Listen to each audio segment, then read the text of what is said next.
Bom, a gravação está aqui iniciada. Você está aí ouvindo a gente do outro lado. Pegue o seu Labubu, abrace o seu Labubu, abra o seu livrinho do Bob Goods. Pobre Goods. Bob Goods. Pobre Goods. Não, mas a nossa audiência é qualificada. Eles compram Bob Goods. E pegue o seu Morango do Amor e venha se divertir com mais um episódio do Imagina Se Pega no Olho. Nós voltamos aqui, a gente passou uma semana e meia, quase duas, enfim, acho que foram duas. Silenciados. Em silêncio aí, porque a gente estava doente, né? Acontece, produções independentes são assim, funcionam, né? Enfim, eu e a Gabi e eu estávamos aqui gripados e tossindo, e vou poupar vocês dos detalhes sórdidos. Tá vendo? Eu não quis falar nada com relação a fluidos corporais, mas vou poupar vocês dos detalhes sórdidos, mas o fato é que a gente não conseguia gravar, né? Enfim, tava fanho, a gente até não gravou, até podcasts de amigos nossos que convidaram a gente para participar, a gente teve que negar, tal, porque não tava rolando, assim, tava falando meio esquisito, não sei o quê, mas enfim, estamos aí de volta. Muito bem. Teve um assunto recente, que foi um assunto que atropelou todo mundo, em todas as frentes, que acredito que você que está ouvindo a gente aí, muito possivelmente deve ter assistido o vídeo do Felca. Quando eu falo o vídeo do Felca, eu não preciso nem dizer qual é, porque no fim das contas as pessoas já sabem qual é, né?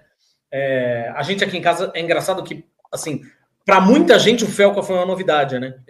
A gente aqui em casa já conhecia ele, apresentado pelo Filhote Adolescente, já conhecia, então a gente já tinha visto vários vídeos dele. Muito antes do Felca ser modinha. Muito antes desse vídeo da adultização e muito antes, inclusive, daqueles vídeos... Da Virgínia. Do vídeo da Virgínia, tanto do creme que ele passava na cara, quanto do tigrinho, né? Da história toda lá, que quando ela foi para a CPI, não sei o quê. Sim, a gente tem uma, pelo menos uma vantagem que tem aqui, que a gente tem uma televisão em casa só, por enquanto. E o adolescente, ele assiste as coisas na televisão aqui da sala. Então, a gente assiste tudo que ele assiste. Tipo, é isso. Quando ele quer, claro, assistir alguma coisa escondida, ele assiste no celular. Mas o adolescente. Não tem nada, não. Eu super confio no tal e ele não esconde nada da gente desse título, assim. E então a gente acompanha muito tempo, Felca, porque a gente assiste com a Tina aqui. E é engraçado porque a discussão que a gente quer trazer aqui, na verdade, é até uma discussão diferente, né? O menino Reinaldo Azevedo, tio Rei, disse que o Felca cumpriu o papel que originalmente caberia às empresas jornalísticas, repórteres, coordenadores de reportagem, editores e alto comando das redações. Um influenciador fez muito mais do que a imprensa já poderia ter feito em muito tempo. Estou aqui dando as palavras para o menino Reinaldo Azevedo. Por isso, nós trouxemos aqui um convidado que já esteve conosco algumas vezes, Renan Martins Frade, meu parça da época de Judão, hoje colunista ali do UOL. Seja mais uma vez muito bem-vindo a esse Imagina Se Pega no Olho, que já está em casa. Obrigado, é um prazer estar aqui debatendo esse assunto que é tão caro para mim, nos dois sentidos da palavra. Então vamos lá. É sempre um prazer estar aqui com vocês, participar do programa. Mais uma vez, já perdi a conta se é a terceira, quarta, quinta, mas obrigado. E obrigado aos ouvintes que estão aqui acompanhando esse episódio. Então vou começar fazendo uma pergunta, que talvez seja a pergunta capciosa. Afinal de contas, o que o Felca fez é ou não é jornalismo? Ele fez jornalismo. Isso é uma coisa muito importante que a gente precisa definir aqui. Jornalismo não deve ser feito apenas por jornalistas.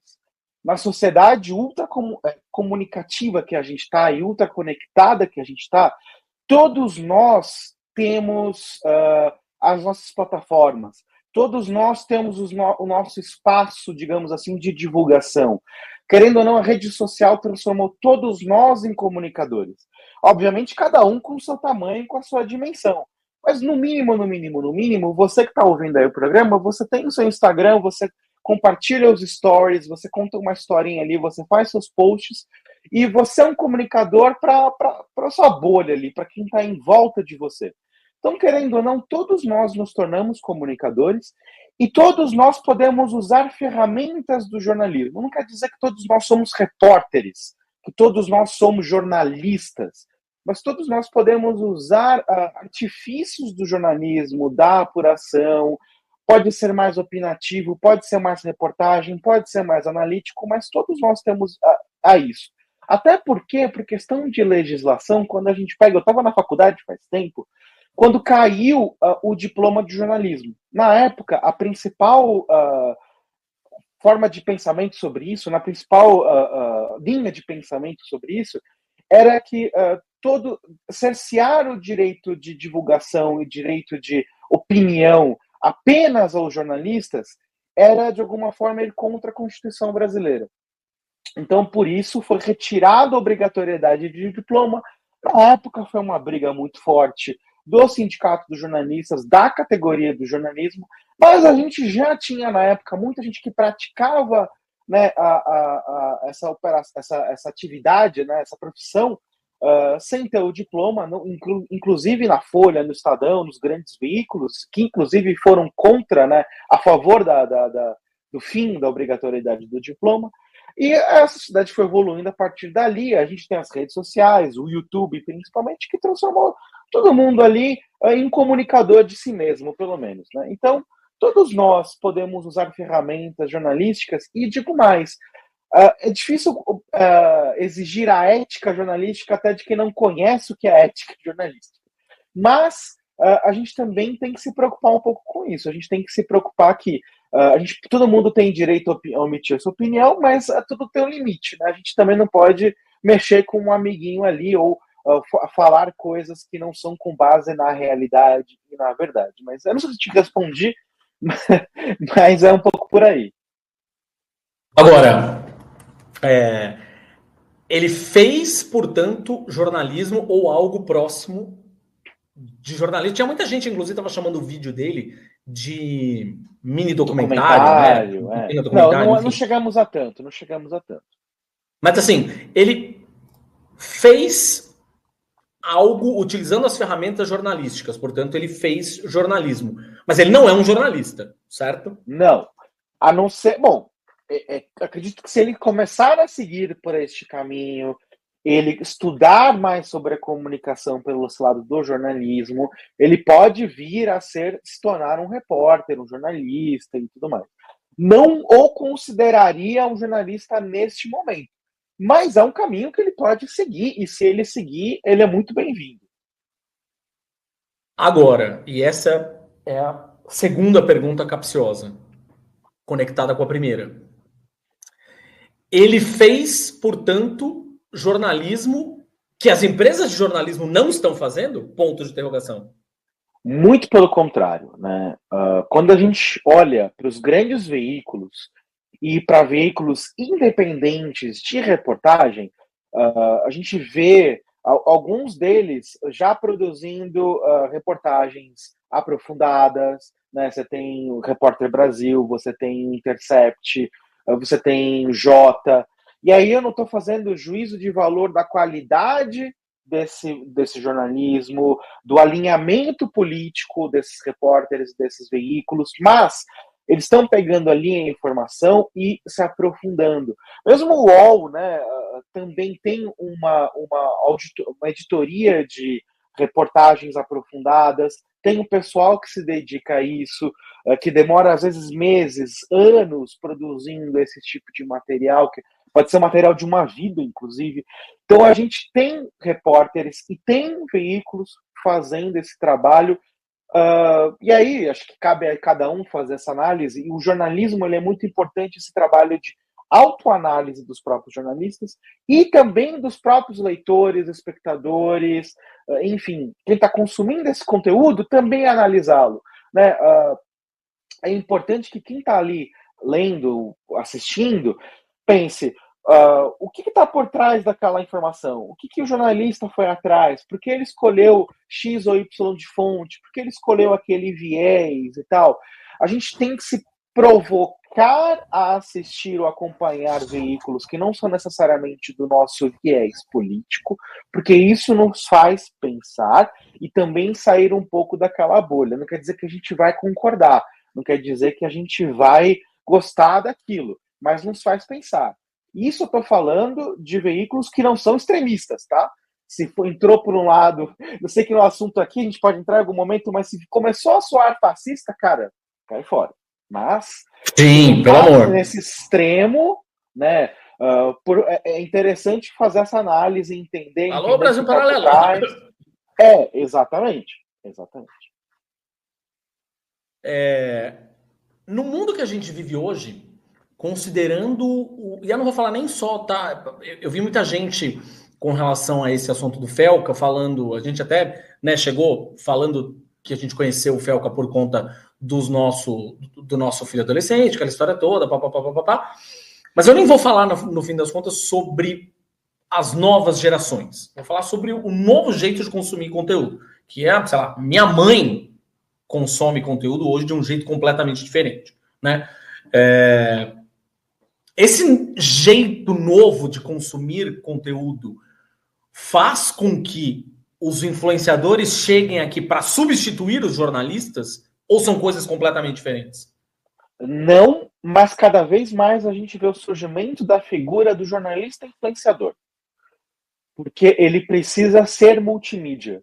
Ele precisa ter diversas plataformas. Ele precisa trabalhar a imagem dele. Uma coisa que eu acho que é muito importante, voltando talvez um pouco, dando um passo para trás, pegar o Felca como exemplo, é que ele desenvolveu uma linguagem, ou ele se apropriou, ou ele fez parte de uma linguagem das redes sociais. Então ele fazia muito. Quando você pega a trajetória do Felca, e acho que vocês estão num lugar de falar melhor do que eu para entender esse fenômeno, mas ele começa com o React, ele começa com aquele conteúdo jovem, ele começa com uma análise ali. Obviamente, já trazendo por trás uma crítica, uma análise, um fazer pensar, porque o React bem feito, ele tem isso. Mas ele está ali, ele está numa linguagem que é da cultura da internet, reagindo com aquilo, trabalhando com o carisma dele. Ele é uma pessoa carismática. Ele foi fazendo outros conteúdos rápidos, né, curtos, de menos de um minuto, que foi engajando, que foi trabalhando a imagem dele. Ele começou a fazer live, ele começou a fazer conteúdo longo.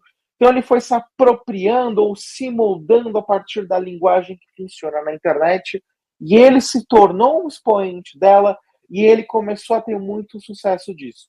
Quando ele vai fazer jornalismo, que é o vídeo da adultização, ele parte da linguagem do React. Então, a primeira parte ali, e foi muito interessante isso, quando ele começa o vídeo dele, ele está reagindo a conteúdos de influência das redes sociais. E eu não digo nem do Igor Santos. Ele começa a pegar ali das crianças adultizadas, ele começa a comentar daquilo. Então, ele resolve para o público dele, ele funciona muito bem para o público dele, que é o primeiro público que ele tem que ganhar. Né? Quando a gente pensa na lógica do algoritmo, o primeiro público que ele tem que funcionar ali é quem conhece o rosto dele, é quem vai funcionar muito rápido, quem já acompanha ele. Se esse conteúdo funciona com esse público, o algoritmo começa a entregar para quem não é necessariamente o público dele, que é a gente. E aí isso foi pegando uma coisa muito maior, foi pegando outros públicos, e chegou, por exemplo, na minha bolha, ou na bolha dos políticos, ou na bolha dos jornalistas em geral e tal. Então, foi uma estratégia de que ele criou uma imagem nas redes sociais e se usou disso para fazer jornalismo. É o outro lado quando a gente pensa nos jornalistas tradicionais. E talvez fazendo um paralelo assim, você aí que vai procurar um dermatologista. Hoje, como é que você avalia um dermatologista, um médico em geral? Você vai olhar no Instagram dele.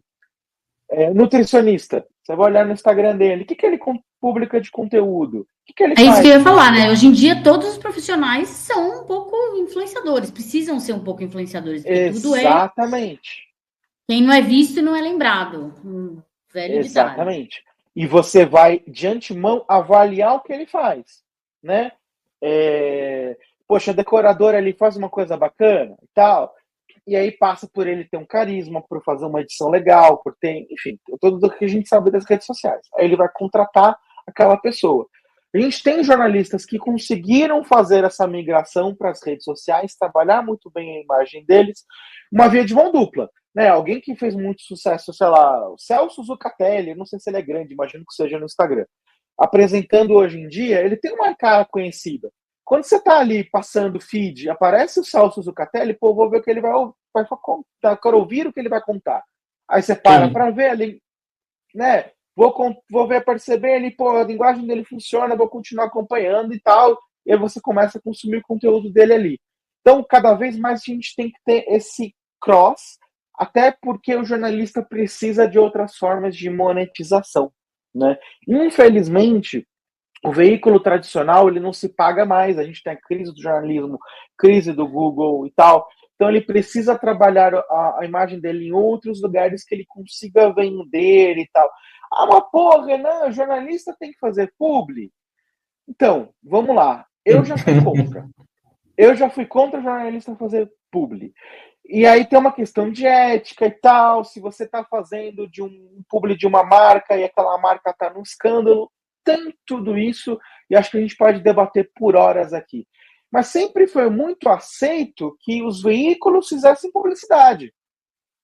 Obviamente você não bota um anúncio no meio do Jornal Nacional, mas o William Bonner anuncia quem comprou a cota do futebol da Globo. Tem um intervalo, tá ali e tal com a propaganda. Então, também existe uma falácia do veículo de comunicação de falar para o jornalista que ele não pode fazer propaganda, porque o veículo de comunicação quer ganhar com aquela propaganda. Então, se a gente, obviamente, é transparente, é sincero e não bota em jogo a nossa credibilidade para fazer aquela propaganda, para vender aquele produto, pode ser bacana. E não necessariamente o produto é fazer anúncio de uma caneca, de um copo.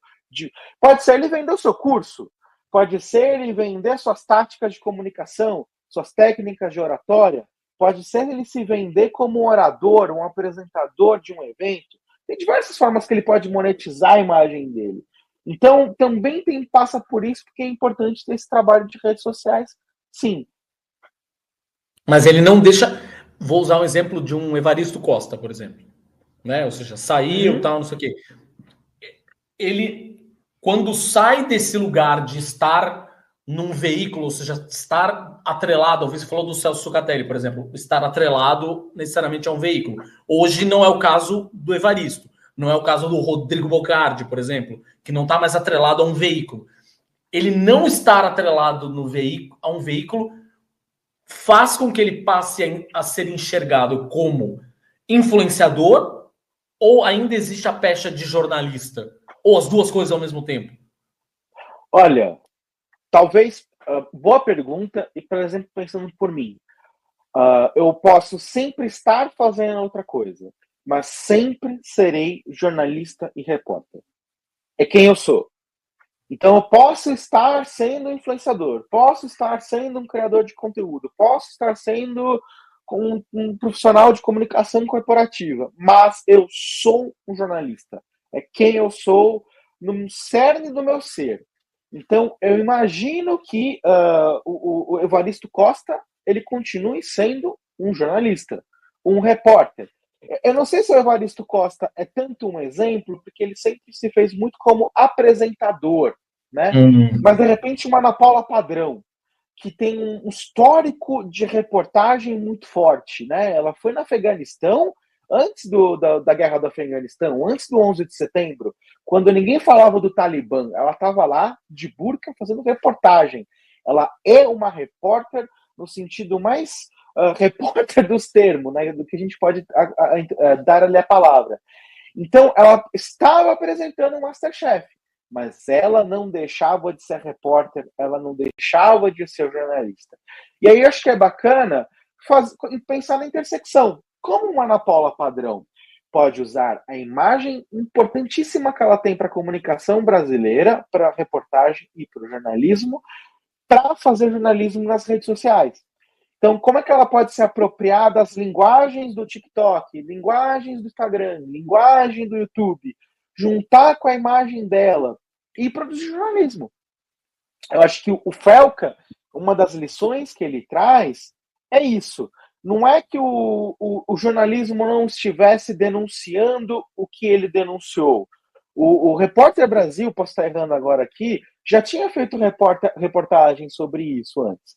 Talvez eles não tivessem conseguido romper a bolha do algoritmo para pautar a sociedade a este ponto. Sim. E aí, de repente, o que eles podem aprender com o que o Felca fez para isso? Mesma coisa, Ana Paula Padrão. Ela tem uma imagem super conhecidíssima. De repente, ela lança uma conta no TikTok, um canal do YouTube, e ela tem produtora, por exemplo, e começa a bater nisso e fazer react, fazendo jornalismo e trazer o negócio, fazer uma entrevista ali no meio como o Felca fez, acho que pode ser poderosíssimo tão quanto o que o Felca fez. E aí fica a provocação. Faça isso. Acho que é bacana. Né? E aí tem toda essa construção. Né? Enfim, talvez não seja a vibe do que ela queira fazer. Mas talvez a provocação seja essa. Não é, como o Reinaldo Azevedo disse, não é onde estava o jornalismo, onde estavam os editores. Estavam lá, trabalhando e tal. E ainda acho que tem muita crítica que a gente pode entrar nesse momento sobre isso. Mas qual que hoje o UOL pode fazer? O que eu posso fazer no UOL para trazer isso e para encaixar e para funcionar nesse lado? E outra coisa também, né? Tipo, tudo depende da...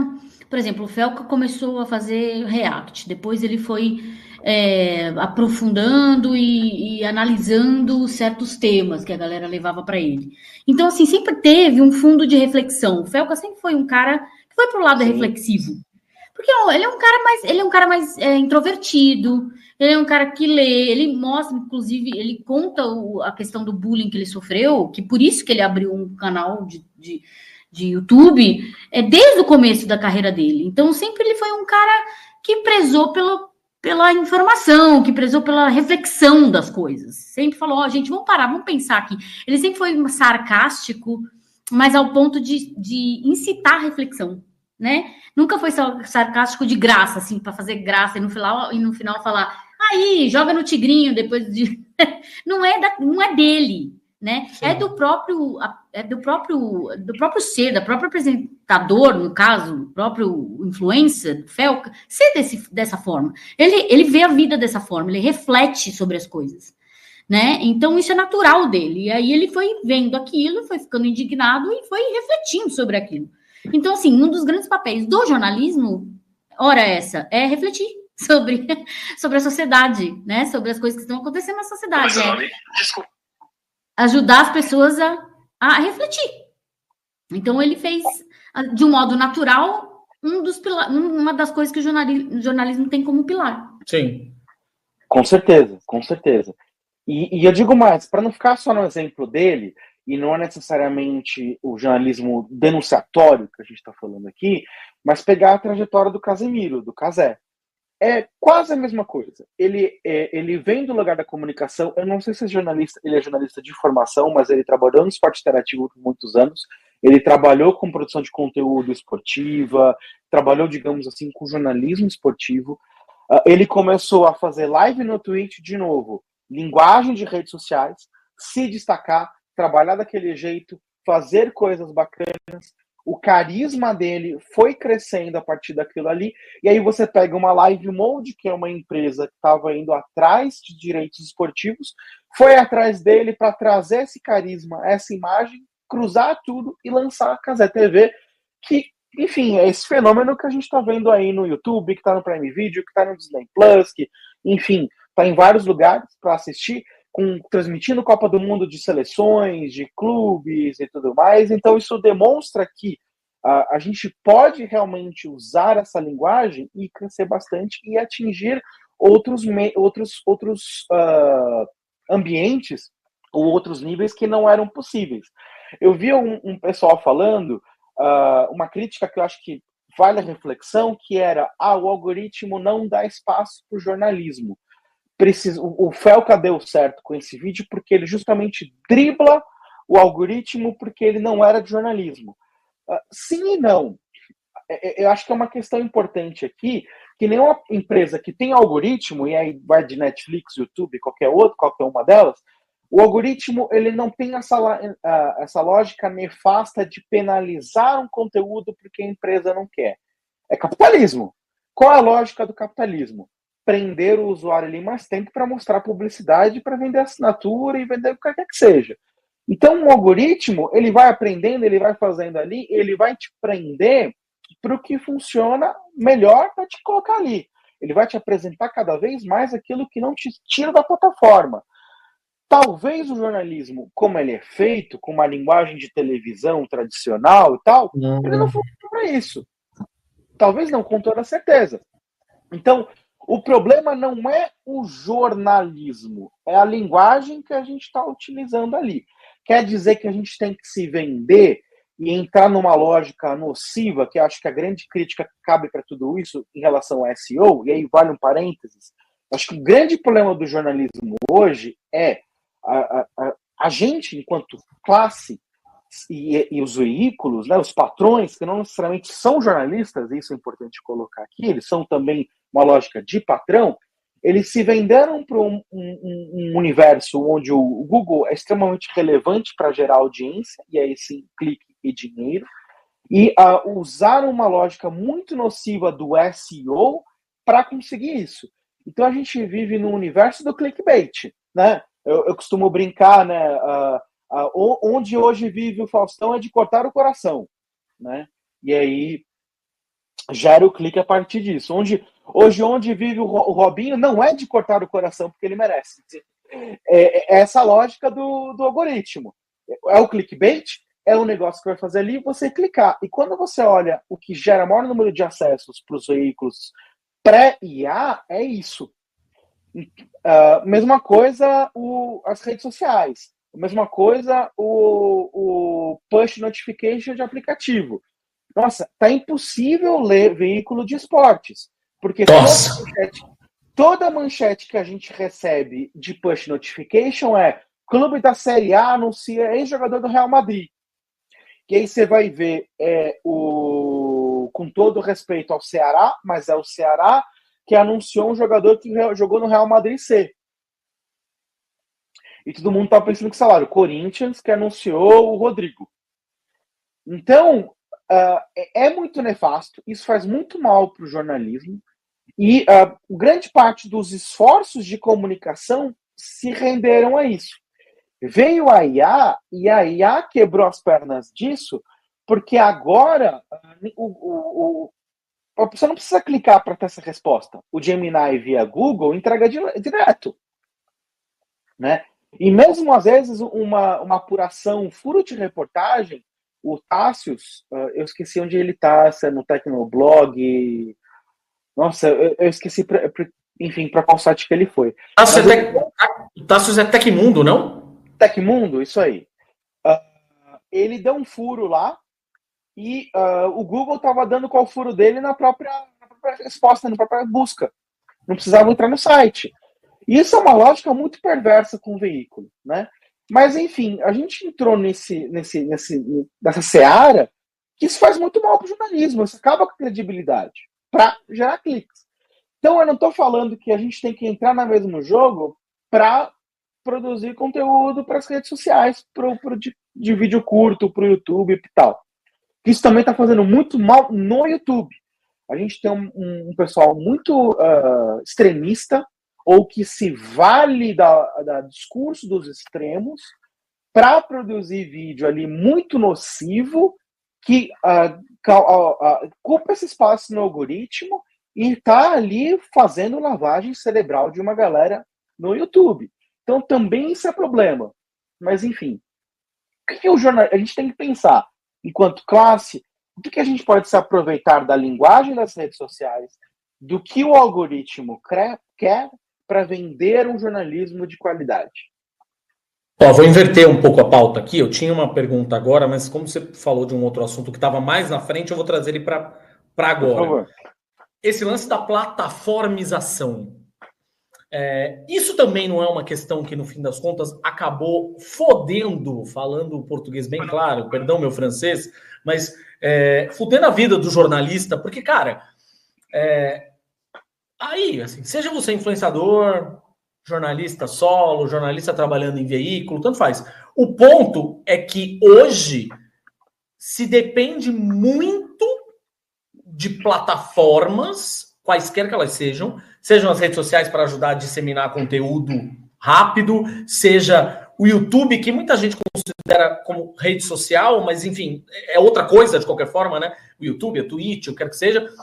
Você precisa, no fim das contas, de uma plataforma e você não tem domínio de nada, né? Ou seja, você está atrelado a essas plataformas e você, no fim das contas, não domina nada. Aí você acaba sendo meio que refém. O Cavallini, o Ricardo Cavallini disse isso. Ou seja, esse monopólio da atenção das big techs, né? Faz com que, dessa coisa da atenção fácil e tal, faz com que você seja meio refém de plataformas que você não tem domínio de nada, ou seja, o UOL, em um certo momento, o conteúdo do UOL estava onde? No UOL. O conteúdo do Terra estava no Terra. O conteúdo do IG estava no IG, falando dos grandes portais da nossa época de pessoas grisalhas. Sei lá, vou aproveitar até para corrigir aqui, não é nenhuma coisa nem outra, não é nem Tecnoblog, é o Tech Tudo. O Tássio está no Verdade. Tech Tudo. Verdade. Mas, enfim, por exemplo, o Tech Tudo, o conteúdo estava ali, no site, então você entrava no site. Agora não, eu não quero entrar em site porra nenhuma. Eu sigo o perfil do Tech Tudo, sigo o perfil do UOL, lá no Twitter, Instagram, Facebook, quer que seja, eu quero que me entregue o conteúdo lá. Então, existe uma dependência no fim das contas.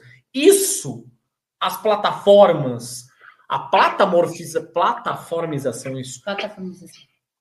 Não é uma das coisas que também deu uma bela de uma rasteira no que a gente conhece como jornalismo? E não só no Brasil, tá? Tô falando do mundo, né? Sim, por culpa também dos veículos. Te explico, você vai lembrar muito bem disso. Veio o Facebook começou a fazer muito sucesso aqui no Brasil, né? Começou a crescer bastante, e aí ele introduziu um negocinho chamado feed de notícias. Uhum. Então você ia lá, você seguia os seus amigos e você começou a ter a possibilidade de seguir páginas. E o algoritmo começou a dar muito destaque para páginas. Então você ia ali, você começava a seguir a Folha, o Estadão, o UOL, o Judão na nossa época, qualquer site que você quisesse, segmentado, portal ou grande, e ele te entregava ali as notícias. Para os veículos começou a ser um negócio muito grande. Veio o Twitter, acho que Facebook e Twitter eram os dois ali que eram muito fortes nisso. Para os veículos era muito legal. Porque aí a pessoa estava usando o Facebook, ela estava interagindo com os amigos, de repente estava a notícia ali do Judão, ela clicava, ela caía no Judão, ela lia e tal, lia mais um pouquinho, voltava para o Facebook, fazia essa transição toda, e os sites começaram a crescer muito de acesso de social, né, de redes sociais.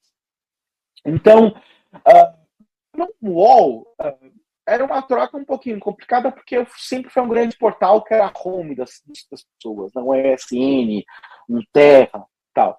Mas para os outros sites, era muito bacana, porque não necessariamente as pessoas lembravam de acessar, de novo no nosso caso, o Judão todo dia. A gente tinha um público muito forte nisso, que acessava, ou que vinha via Google, mas não era a maior parte desse público. Então a gente poderia chegar ali e falar, pô, curte a gente no Facebook, que aí toda vez que tiver uma notícia, o Facebook vai te entregar. E realmente entregava. Então a gente veículo, começou a fazer uma campanha. Pô, curte o Judão no Facebook. Né? Segue a gente no Twitter. E outros veículos fizeram isso.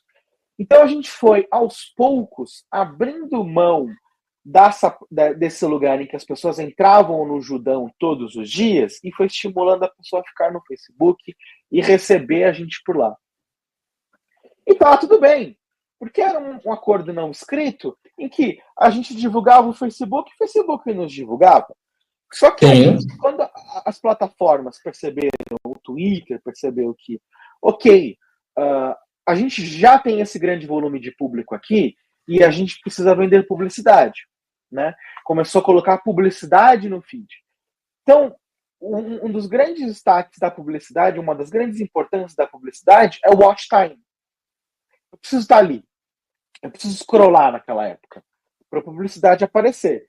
Se eu mando a pessoa para o Judão, eu não estou dando publicidade mais para mim. Quem está dando publicidade é o Judão. Então, o que o Facebook começou a fazer? Quem botava link externo começou a cair em relevância no algoritmo. Então, o acesso que a gente tinha começou a cair, que vinha do Facebook, que vinha do Twitter, que vinha das outras redes sociais. A gente não foi percebendo, mas foi acontecendo paulativamente. Vieram outras redes sociais, e aí a preocupação do Facebook, do Instagram, que seja, não era mais dar audiência para o Judão, era o TikTok. Então, foi colocando outras ferramentas ali para a gente crescer e tal. Quando a gente foi perceber, o social, o acesso via redes sociais, para os portais e para os sites morreu. O Google começou a ter uma relevância muito grande, e aí a gente começou a fazer o clickbait, o conteúdo para o SEO, porque as redes sociais morreram. Então, se as pessoas hoje estão nessas plataformas, também é um pouco de culpa nossa. Então vamos fazer um negócio para divulgar e tal. Eu não sei, eu acho que o público já mudou. Eu não sei se eu vou conseguir convencer o público a sair dessas plataformas e ir para outra, e voltar para o portal. Não quer dizer que o Facebook, o Instagram e o TikTok vão dominar para sempre. A gente tem, por exemplo, o Substack. Ele é uma plataforma de conteúdo que está tentando ocupar esse espaço em que você sai um pouquinho do TikTok, do Facebook e do Instagram, vai para lá para consumir conteúdo de texto. Agora eles estão começando a ampliar de vídeo e tal. A grande questão é que o TikTok o Substack tem uma questão moral, né? Deles acreditarem nessa coisa do radical, a não censura radical, e que o algoritmo deles, por conta disso, acaba destacando conteúdos radicais, porque é o que mexe mais com a gente. É o que quem é contra quer comentar, e quem é a favor quer comentar também.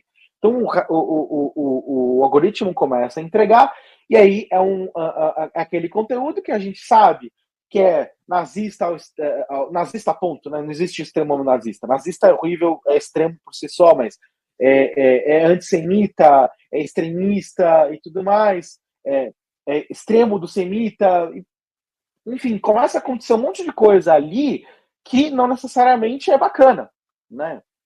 E dá pra gente discutir por horas aqui a ótica moral sobre isso.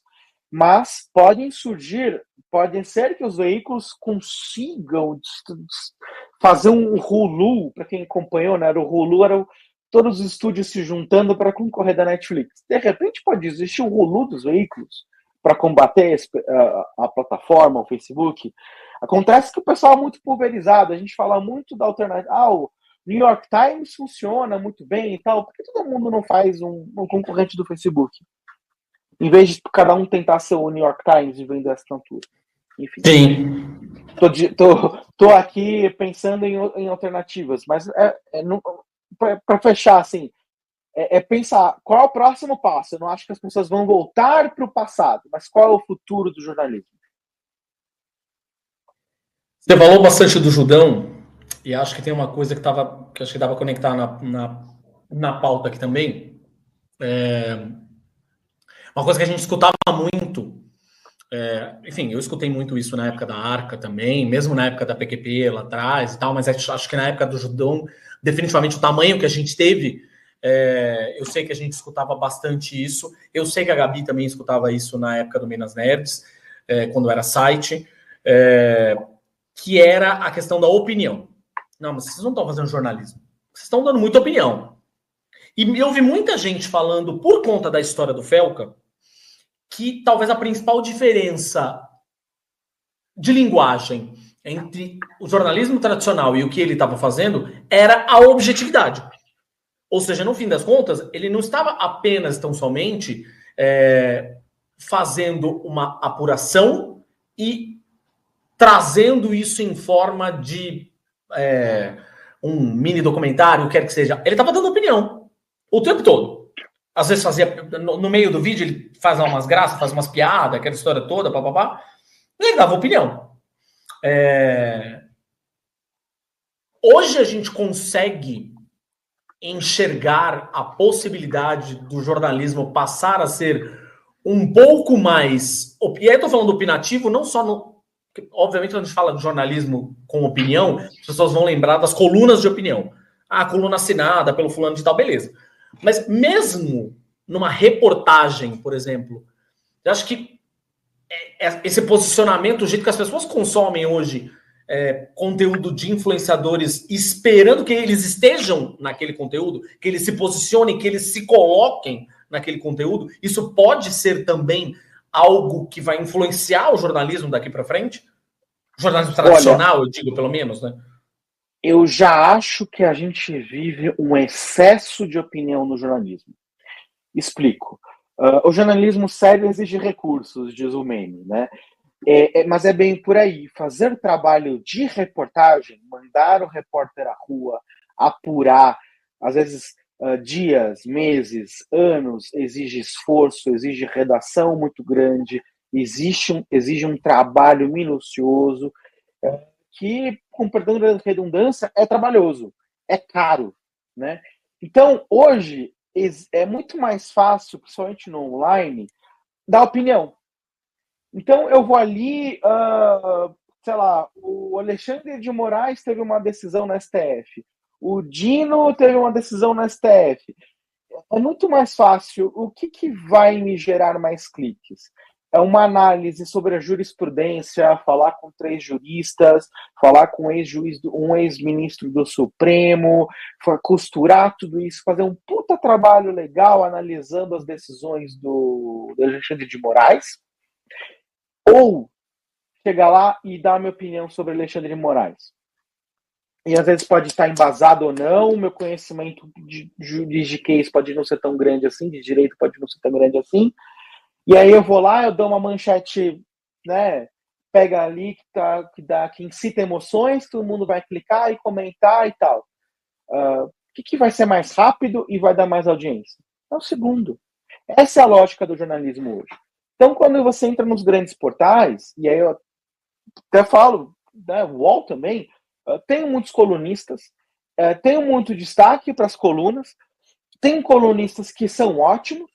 Então, para não ficar aqui, por exemplo, o PVC no UOL, pegar jornalismo esportivo, ele sempre traz um número, uma informação, um dado de bastidor, uma apuração, ele sempre está trazendo bastante coisa ali, então ele junta opinião com uma informação disso.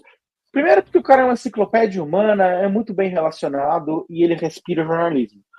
Mas a gente tem colunistas de diversos veículos que estão ali dando opinião sem pensar, ou às vezes sem analisar aquilo de forma muito profunda, porque vai gerar clique, vai gerar acesso, vai gerar tudo aquilo. Então, assim, a gente já vive um excesso de jornalismo opinativo, né? A gente teve iniciativas, por exemplo, o Flow News, que infelizmente no formato original não deu certo, e eu digo infelizmente porque todo veículo que dá espaço para jornalismo, todo canal que contrata jornalistas, que traz coisas ali, tem que ser, né, de forma séria pelo menos, tem que ser aplaudido, mas não deu certo, e acho que um dos motivos que aconteceu isso é que eles não tinham recursos para isso, não tinha repórter na rua, então eram jornalistas que estavam ali na bancada, dando a notícia e comentando. E às vezes você vai falar merda, com todo respeito. Às vezes você vai dar opinião ali que não está embasada. Você pode ter momentos que você tem apuração, que você tem fontes, que você está falando com gente bacana que está te ajudando a trazer a opinião ali. Mas não necessariamente tudo vai ser correto, né? Então você tem que trazer a entrevista, você tem que trazer tudo isso e tal. É um caminho, talvez, do que você está falando aí. Porém, você tem que tomar muito cuidado para o jornalista. O jornalismo 100% imparcial não existe. Ele é um mito. Por que ele não existe? Porque eu, Renan, tenho a minha formação de pensamentos, minha formação como pessoa, meu olhar, as pessoas com quem convivo, como eu tenho o meu olhar social, né, a minha formação, de onde eu vim, quem sou eu, né? Então tudo isso influencia com quem eu vou falar, quais são as fontes que eu vou puxar, o que eu vou pensar daquela fonte que ela falou, tudo isso vai influenciar, né? Então por isso que imparcial não é impossível, não existe. Porém, eu tenho que, de alguma forma, tentar ouvir os dois lados daquela questão, a pluralidade daquela questão. De novo, não é dar espaço para extremo, né? No caso do Felca, por exemplo, ele não tem que ouvir pedófilo, né? Sim, Mas, pelo amor de Deus. de repente, ouvindo o que ele está trazendo ali, ele podia ter trazido outras fontes. Nenhuma que defendesse a adultização. Não estou falando disso. Mas ele trouxe uma pessoa ali, uma psicóloga, uma psiquiatra, não lembro agora qual é a formação da entrevistada, mas de repente ele poderia ter trazido um educador, ele poderia ter trazido alguém que já passou por aquilo, um adulto que foi adultizado na infância para contar o caso dele. Tem outros pontos de vista que engrandeceriam aquele material que ele fez e poderiam ser muito relevantes para a gente entender o todo, entender o debate. De novo, não é ouvir criança adultizada, não era ouvir, sei lá, a Camilinha, até porque ela está num ponto ali que é muito difícil para ela entender o que está acontecendo com ela mesma. Mas, de repente, trazer alguém que já passou por tudo isso, que é um adulto que consegue analisar aquilo, um educador que está na sala de aula vendo aquilo todo dia que está acontecendo. Enfim, tem um universo de coisas que poderiam ser abordadas ali. E tudo isso é relevante. Então, acho que a gente está no momento, como um todo, e não é só o vídeo do Felca, de entender qual é a função do jornalismo na sociedade, como é que a gente faz o jornalismo numa realidade hiperconectada, numa comunicação muito relevante, em que, se o jornalismo sério não ocupa esse espaço, outros vão ocupar. E aí, pode ser o Felca, mas pode ser um cara que tem um dark channel no YouTube que está explorando ali gatilhos emocionais para fazer conteúdo extremista, enfim. Então tem tudo isso nesse caldeirão de coisas que estão acontecendo.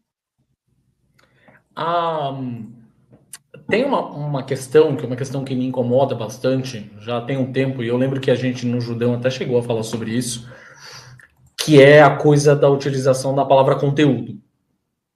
Ou seja, criar esse guarda-chuva conteúdo. Fulano é um criador de conteúdo. O jornalista, ele tá ali nas redes sociais, ele é um criador de conteúdo. O influenciador é um criador de... A palavra conteúdo virou um guarda-chuva para texto, para vídeo, para, sei lá, áudio, para o que quer que seja. Tudo é conteúdo. Você não tem a sensação de que isso também ajuda... E palavra, a gente sabe que, obviamente, palavra tem poder, né? Ou seja, o jeito que a gente se refere às coisas tem um poder do cacete. Sim, isso não ajudou a produtificar, na verdade, aquilo que se faz de uma maneira que acaba nivelando tudo meio por baixo?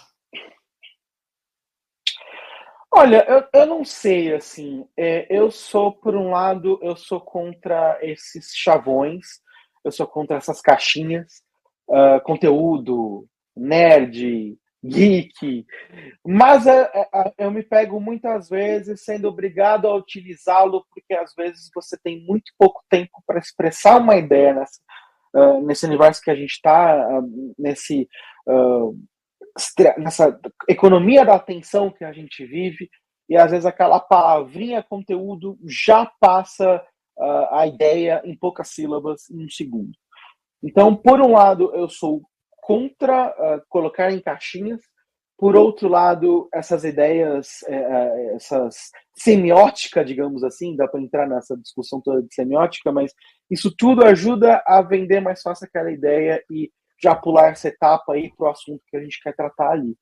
Então, a caixinha do criador de conteúdo, a caixinha do conteúdo, pode ser útil.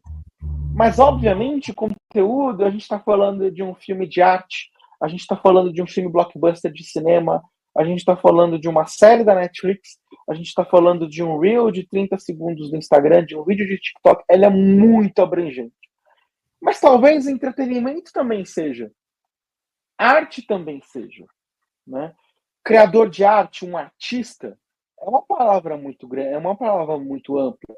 Né? Um artista, para os nossos pais, avós, era quem fazia novela. Né? Era o influencer da época, era um artista. Né? Então também a gente vem desse lugar. O criador de conteúdo é isso. Talvez o influencer é uma palavra que caiu ali com um peixe negativo. Né? Quando um cara lá bate a Ferrari, ele é influencer, né? Então, talvez tenha ganhado essa conotação ruim.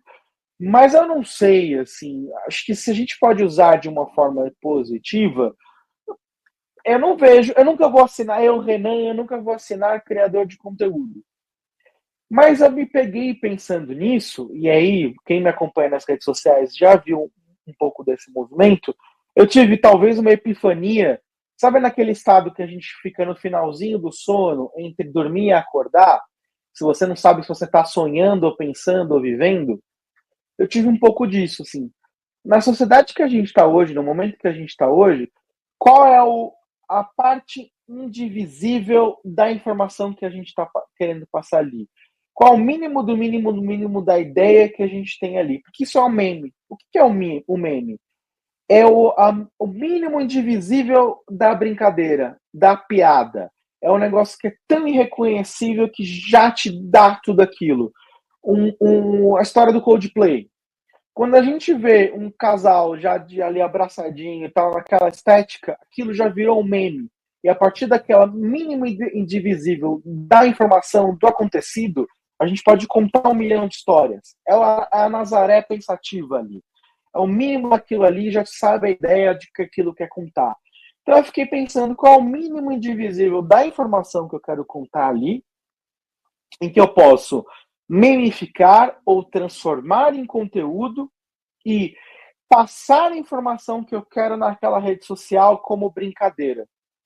Então eu fiquei pensando, deixa eu experimentar um pouco disso, deixa eu brincar, deixa eu usar o que bomba na rede social, cruzar com o mínimo possível da informação que eu quero passar, e em 15, 20 segundos passar aquela ideia.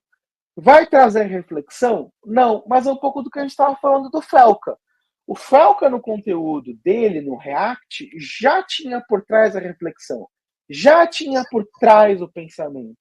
Então, ele foi construindo uma base daquilo, usando o algoritmo de que, em um momento ele chegou, agora eu vou contar jornalismo a partir disso. Né? Então, estou fazendo essa reflexão também aqui do meu lado, enquanto jornalista, enquanto produtor de conteúdo, estou fazendo aspas no ar aqui, para quem não está ouvindo, para tentar entender e fazer isso. Que é um exemplo, talvez ali, sei lá, pensando aqui numa coisa que super deu certo. O Terence Stamp morreu, né? Um ator ali que a gente, né, da minha geração, ele foi o General Zod dos filmes do Superman e tal. Para mim, ele tinha aquele ar, né? Mas ele não foi só isso. Ele era um ator completíssimo, para além desse clichê. E aí, quando ele morreu, todas as notícias que eu estava vendo morre Terence Stamp, o General Zod dos filmes do Superman. E eu comecei a conversar com a Helene, minha esposa, e para ela, a referência do Zod era a Bernadette de Priscila, Rainha do Deserto, que ela é apaixonada por essa cultura drag, ela cresceu vendo aquilo, e enfim, para ela essa era a referência maior. E a gente ficou brincando, poxa, como as pessoas são reduzidas, né? Vamos brincar com isso? Vamos brincar e fazer refletir que um ator ele não pode ser reduzido a apenas um papel, que ele é muito maior do que isso, e talvez também quebrar um pouco desse lugar do machão ali e tal, de General Zod e tal, e fazer ele ver que um ator ele é muito mais do que isso, e tá tudo bem ele fazer uma drag queen importantíssima para a história do cinema, e tem muitas reflexões a partir disso. A gente fez um videozinho e tal, a gente vendeu a ideia em 30 segundos, que no TikTok passou de 20 mil views já. Desculpa. De 90 mil views.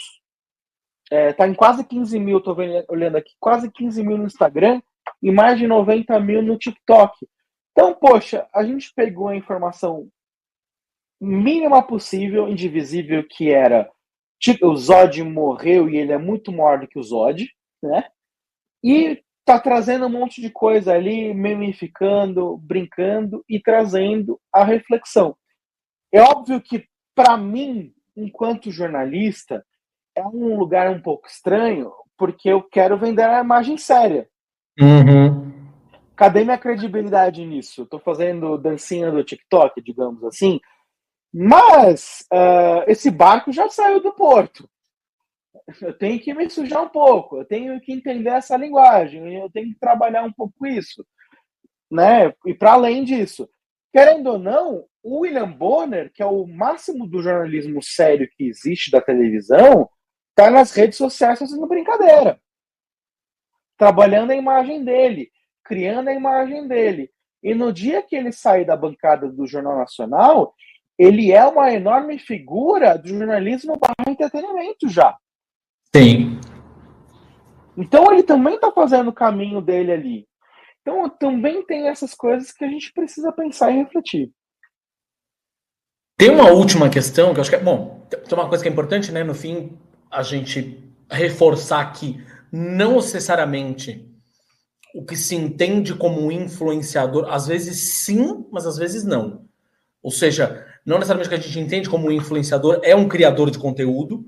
Então, não necessariamente a pessoa que é entendida como um influencer, ele está preocupado em criar conteúdo, apenas, tão somente, por exemplo, ele pode estar lá fazendo um registro do dia a dia dele, da festa do champanhe e do café da manhã no hotel caro e qualquer coisa que o valha.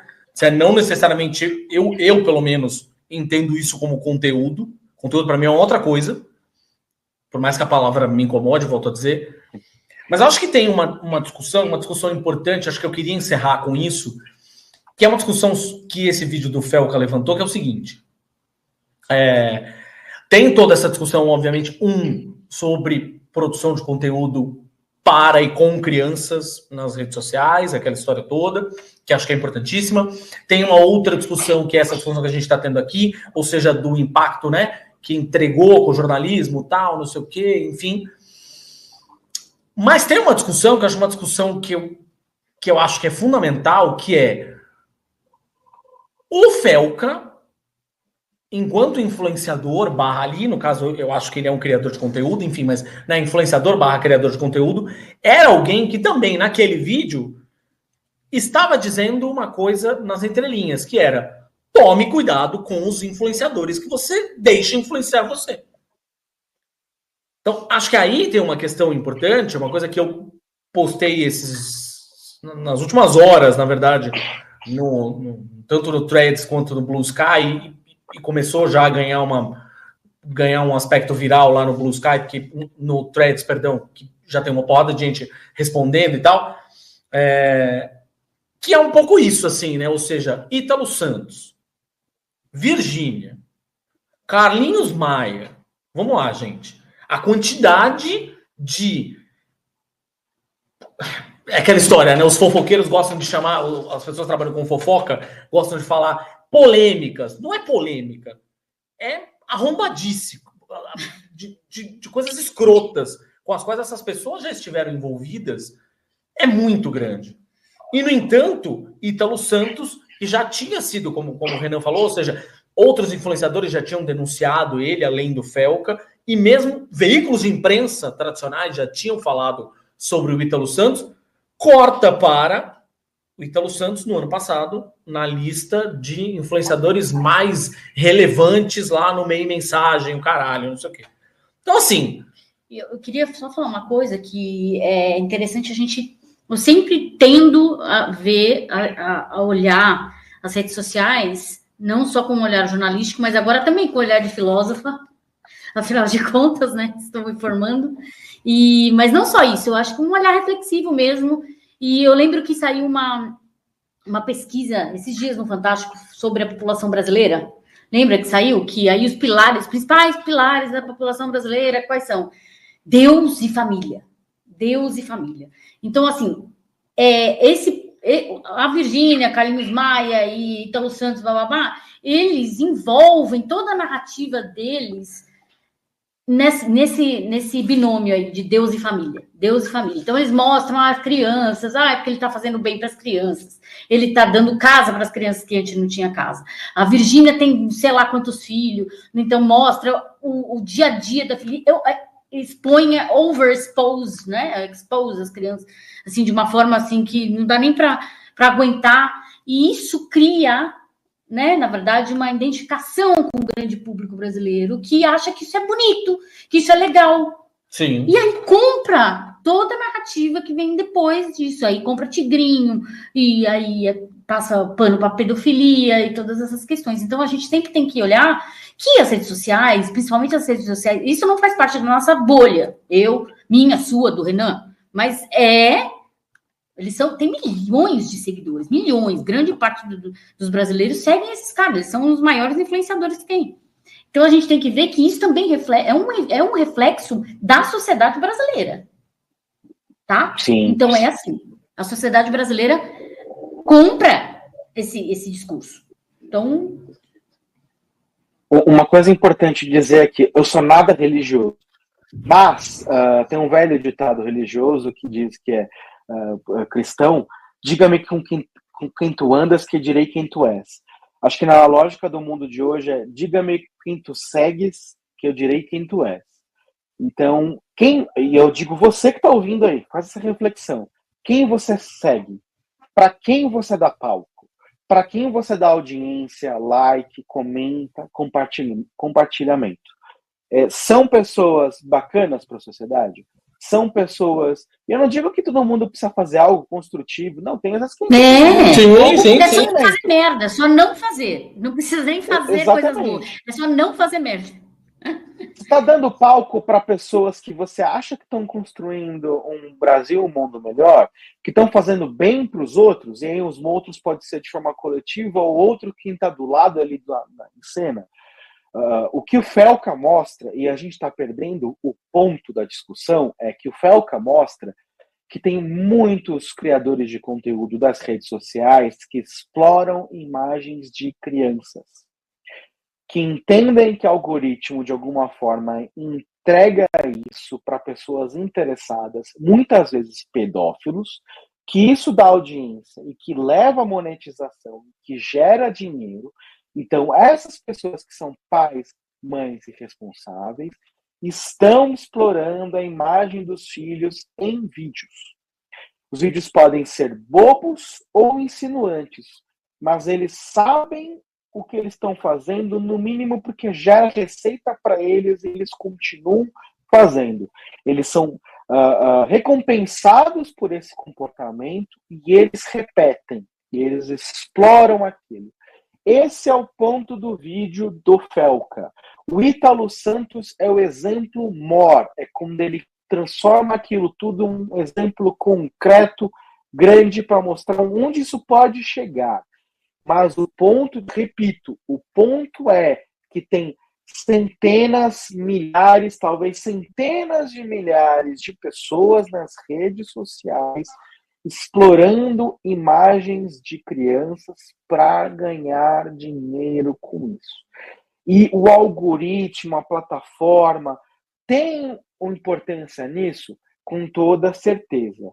Mas aquele algoritmo só entrega porque, primeiro, tem gente produzindo e, segundo, tem gente consumindo. Então, o que você está consumindo?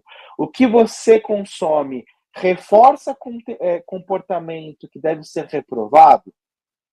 Se sim, pare de seguir agora. Está ali no feed. Você viu um criador de conteúdo, influencer, como quiser chamar, que fez um vídeo que é moralmente errado, inaceitável, que você não gostaria que fizessem com você ou com uma criança que você goste, para de seguir, para de interagir. Nem assista, porque você assistir mais de 3 segundos já demonstra para a plataforma que tem interesse, que entrega, ela vai continuar entregando para outras pessoas como Exatamente. Você. Então, assim, isso é importantíssimo, não podemos perder este ponto. A gente, eu digo a gente de forma coletiva, tem culpa, sim, na criação, e como isso tudo fode, falando português claro, a cabeça de pessoas como a Camilinha. A gente também é culpado. E aí, a gente dá palco, a gente toca bumbo para maluco dançar. E aí o maluco, ele cresce, ele vai para além do conteúdo explorando crianças. E aí, de repente, ele está numa lista de um veículo falando que são os 10 mais importantes influencers do ano. Vai ter uma marca XPTO que vai ver aquilo e vai querer anunciar naquilo, porque tem gente consumindo, porque o produto vende. E a marca também é conivente, ela tem culpa nisso. Sim.